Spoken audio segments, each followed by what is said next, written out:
Russia நேத்திக்கு night, அதாவது 25ஆம் தேதி நைட்டுக்கு மேல 26ஆம் தேதி அதிகாலை இந்த சமயத்துல உக்ரைனோட நேரப்படி ரஷ்யா உக்ரைனோட மத்திய பகுதியை குறி வச்சு பல ஒப்லாஸ்ட்லயும் மிசைல்கள் ட்ரோன்களை விட்டுருக்காங்க. அதெல்லாம் இலக்குகளை போய் அடைஞ்சிருச்சு அப்படின்னு சொல்லி ரஷ்யா தரப்பு சொல்லியிருக்காங்க. ஆனா உக்ரைன் தரப்புல என்ன சொல்றாங்க அப்படின்னா, மொத்தம் 14 மிசைல்கள் இலக்கு நோக்கி வந்தது. அதுல 12 மிசைல்களை தலையை திருப்பி அனுப்பிட்டோம் அப்படின்னு இருக்காங்க. அதாவது முற்றிலும் அழிச்சிட்டோம் அப்படின்னு இருக்காங்க. அது கூடவே 31 சாகை ட்ரோன்கள் 31 தட்டிட்டோம் அப்படிங்கிறது போல உக்ரைன் தரப்புல சொல்லியிருக்கிறாங்க. சரி, பேலன்ஸ் 2 இருக்குல்ல, அது என்னன்னீங்கன்னா கிஞ்சால் மிசைல்ஸ், அதான் ஹைப்பர்சோனிக் மிசைல் இருக்குல்ல, இலக்கு அடைஞ்சிருச்சு அப்படிங்கிறது உள்ள ரஷ்யா தரப்பு சொல்லியிருந்தாங்க இல்லையா, அதை அடைஞ்சாலே போதுங்க அப்படிங்கிறது உள்ள இருக்கு.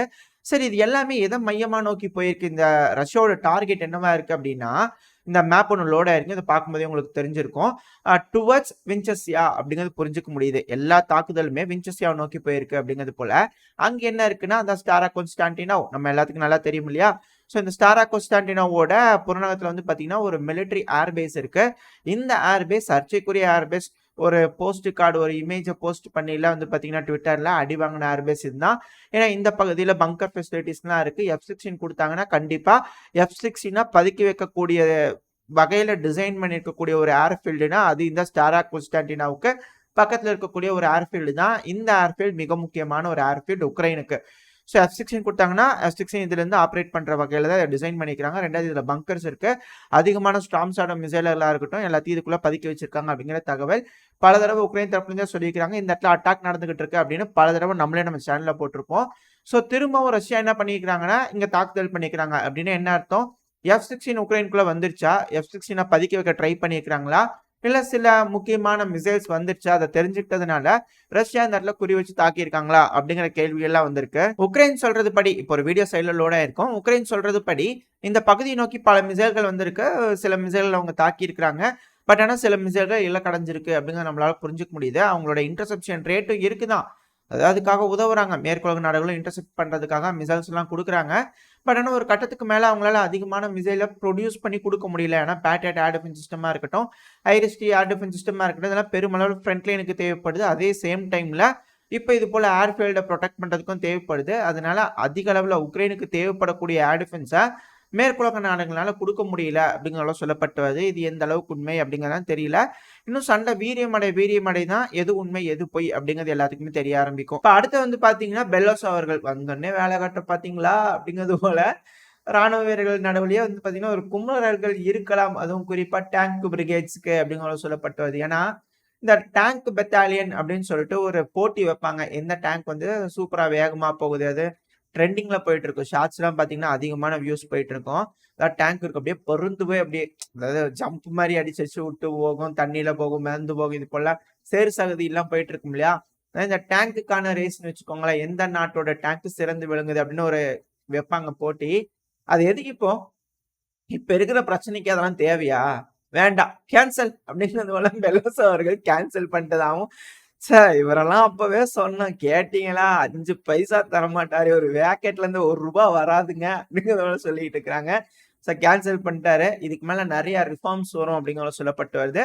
இப்போ ரஷ்ய அதிபரான விளாடிமிர் புட்டின் அவர்கள் வந்து ஒரு விஷயத்தை சொல்லியிருக்கிறாரு. அதாவது இவர் இந்த டேங்க் பெட்டாலியன் மட்டும் கேன்சல் பண்ணதான் ரஷ்யா வீரர்கள் நடுவில் பேசினாங்க. இந்த மனுஷன் வந்தப்பவே யோசிச்சோம் அப்படிங்கிறலாம் அவங்க புலம்பிட்டு இருந்தாங்க. அதனால இது ஒரு செய்தியா சொன்னேன்.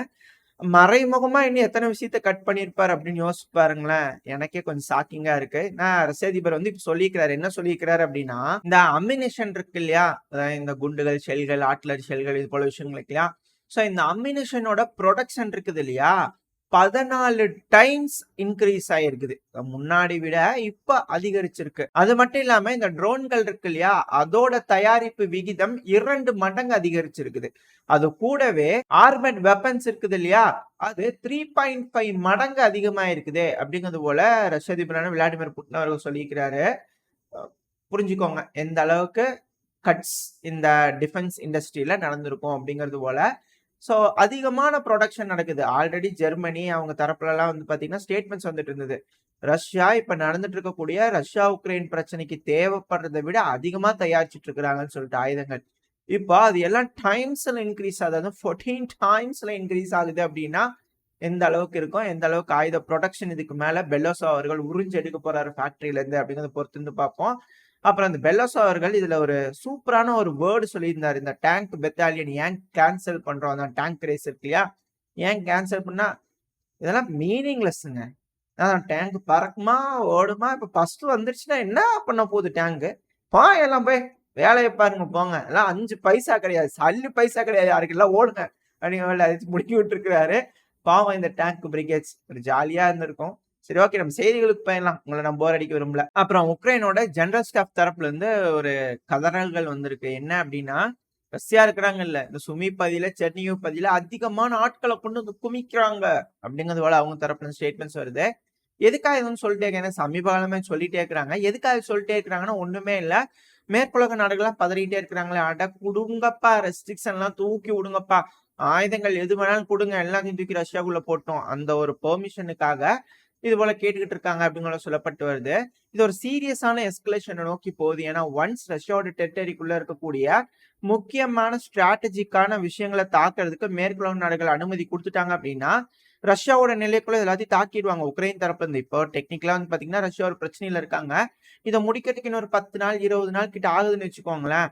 ஏன்னா இப்போ வந்துட்டாரு உக்ரைனுக்கு அதிபர் அப்படிங்கிறது போல ரஷ்யா தரப்புல இருந்து ஆதரிக்கக்கூடிய யானக்கோவிச் அவர்கள் வந்துட்டாரு. அவர் வந்து இந்த சண்டையை பிடிச்ச ஒரு 26 நாள் இருக்குன்னு வச்சுக்கோங்களேன். அது வந்து ஃபாஸ்டன் பண்ண வைக்கணும். இப்ப ரஷ்யாவோட நிலைக்குள்ள தாக்குதல் பண்றாங்க அப்படின்னா ரஷ்யா எல்லாத்தையும் வேக வேகமா முடிவெடுத்து ரொம்ப வேக வேகமா செய்யக்கூடிய கட்டாயத்துக்கு தள்ளப்படுவாங்க. ஏன்னா அதிக அளவுல இழப்புகளை ரஷ்யாவோட ஸ்ட்ராட்டஜிக்கான சில முக்கியமான பகுதிகளை தாக்க ஆரம்பிச்சிருவாங்க மேற்குலக நாடுகளோட ஆயுதங்களை வச்சு. ரஷ்யா அதுக்கப்புறமா வந்து மேற்குலக நாடுகளோட டெரிட்டரி தாக்குறது தாக்காது ரெண்டாவது. ஆனா இந்த தாக்குதல்களை கட்டுப்படுத்தணும், சீக்கிரமா வந்து ரஷ்யா உக்ரைன் முழுசும் பிடிக்கணும் அப்படிங்கிற ஒரு வேகத்துல வேக வேகமா செய்ய ஆரம்பிப்பாங்க. இப்படி வேக வேகமான ப்ராசஸ்ல இதை செய்யும் போது பிழைகள் அதிகமா நடக்கிறதுக்கு வாய்ப்பு இருக்கு. ஏன்னா இதே போலதான் வந்து பாத்தீங்கன்னா இந்த யூரோமேடன் மூவ்மெண்ட் நடந்தது இல்லையா? அதுல ஏகப்பட்ட பிழைகள் நடந்தது. அந்த இந்த குட்டை வந்து குழம்பி இருந்துச்சுன்னு வச்சுங்க ஈஸியா மெயின் பிடிச்சலாம் இல்லையா? சோ அது போல வேக வேகமான ப்ராசஸ்க்கு தள்ளப்படும் போது ரஷ்யா ஏதோ ஒரு தப்புகள் செய்வாங்க. அந்த தப்புகள் நம்மளுக்கு சாதகமா இருக்குமா அப்படிங்கறத வேடிக்கை பார்ப்பாங்க இல்லையா?